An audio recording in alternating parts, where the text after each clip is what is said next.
दोस्तों, बहुत समय पहले की बात है। एक गांव में एक नन्ही परी रहती थी जिसका नाम वर्षा था।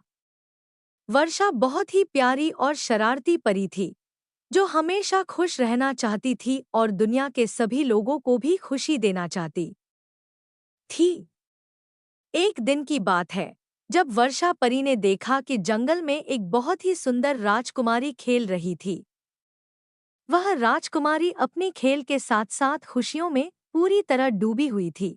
लेकिन कुछ बुरी परियों की कहानी सुनकर वर्षा परी ने देखा कि वह प्यारी सी राजकुमारी की आंखों में दुख की भावनाएं भी छिपी हुई थी।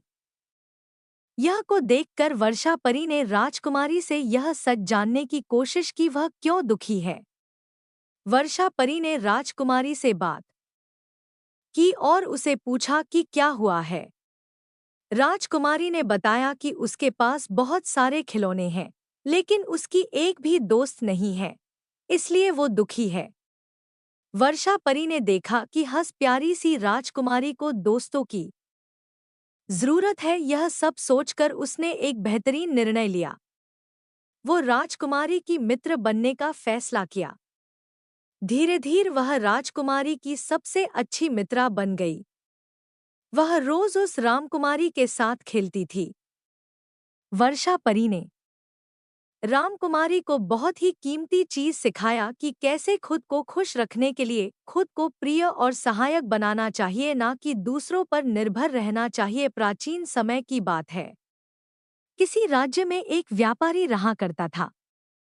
उसकी एक छोटी सी बेटी थी, जिसका नाम एला था।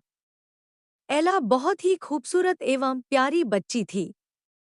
उसके माता पिता उससे बहुत ही ज्यादा प्यार करते था। उसकी माँ एला की सारी जरूरतें पूरी करते थे।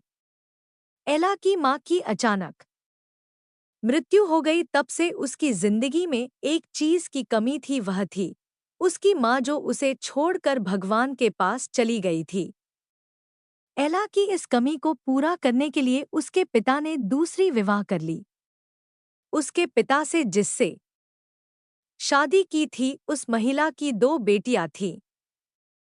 एला बहुत खुश थी कि माँ के साथ साथ उसे दो बहनें भी मिल गई थी। एला की दोनों सौतेली बहनें बहुत घमंडी थी, पर एला उन दोनों से बहुत प्रेम करती थी। इसके अलावा वो अपनी नई माँ को भी बहुत प्रेम करती थी। कुछ समय बाद ही एला के ऊपर एक और मुसीबत आ गई। जब उसके पिता किसी काम से दूसरे शहर गए, लेकिन वो फिर कभी वापस नहीं आए। पिता का साया सर से उठते ही उसकी सौतेली माँ और बहनें उसके घर की मालकिन हो गई और एला के साथ नौकरों जैसा बर्ताव करने लगी। एला पर तो मानो मुश्किलों का पहाड़ टूट गया हो। जब उसकी सौतेली माँ ने घर के सारे नौकरों को निकाल दिया और अब से घर का सारा काम एला से करवाने लगी। उसकी माँ और बहनों ने उसे उसके कमरा से निकालकर उसे एक कोठरी में रहने के लिए छोड़ दिया। उसकी बहनें नया कपड़े पहनते और एला को अपनी पुराने कपड़े और जूते पहनती। एला सारा दिन काम कर करके थक जाती थी, तब तो अंगीठी के पास ही सो जाया करती। अक्सर एला जब सुबह उठती तो अंगीठी की राख सिंडर उस पर पड़ी होती भी। उसकी दोनों सौतेली बहनें उसे सिंडरेला कह के चिढ़ाती थी।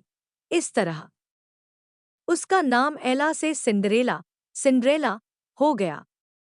एक दिन पूरे राज्य में एक ऐलान हुआ कि राजमहल में एक बहुत बड़ा आयोजन है, और इस आयोजन में राज्य की सभी लड़कियों को गया था ताकि वहां के राजकुमार अपनी पसंद की लड़की की पसंद करके उससे शादी कर सके।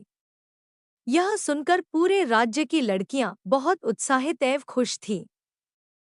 इस आयोजन में सिंड्रेला और उसकी दोनों सौतेली बहनें भी जाने के लिए उत्साहित थीं। पर सिंड्रेला की खुशी उसकी सौतेली माँ को बिल्कुल रास नहीं आई, इसलिए उसने सिंड्रेला को महल में जाने से मना कर दिया। यह सुनकर सिंड्रेला बहुत दुखी हुई और वो बेचारी फिर अपने काम में लग गई और सोचती रही कि राजकुमार देखने में कैसा होगा और उसकी बहनें क्या कर रही होगी।